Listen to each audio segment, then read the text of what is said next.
BCI Media, Vancouver, BC.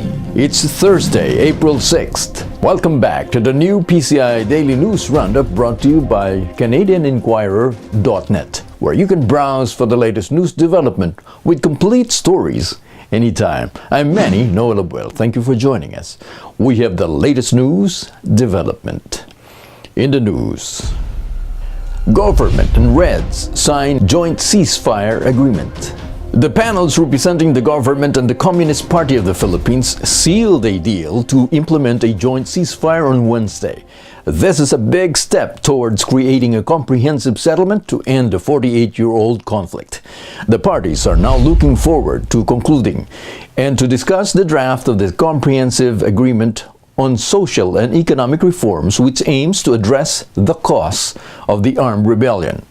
The signed agreement calls for a creation of a joint ceasefire committee and a possible third party to monitor the compliance of both parties.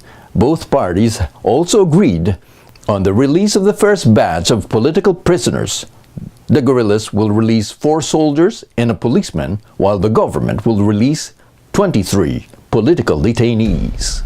Duterte fires 2 more undersecretaries. In a speech in Nueva Ecija, President Duterte announced that he will be firing another official over corruption allegations.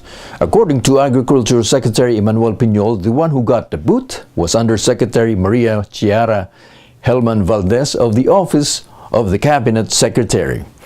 It was reported that the president was appalled by Valdez's actions that aims to overturn the denial of a rice importation plan.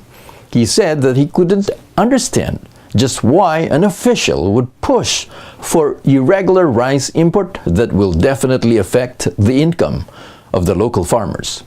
He also said that he would fire 2 more officials. Kadamay aims to occupy another 4,000 units. Kadamay aims to occupy another 4,000 units after President Duterte gave his go signal for the illegal settlers to keep the housing units they had occupied last month. Urban Poor Kadamay announced that they would want to occupy more units in Bulacan. According to Kodama Chair Gloria Arellano, the group wants to occupy about 3,000 houses in Bukawi and another 877 units in Bustos that are currently idle.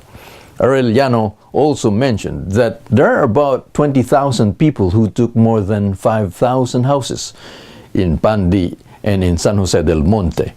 This is all because their housing applications were allegedly ignored by the National Housing Authority.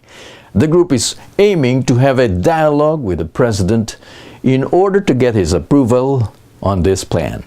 Currently, residents and policemen are on guard in both Bukawi Heights and Bustos Heights following attempts by the group to occupy both areas.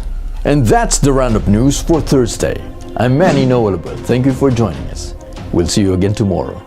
Goodbye.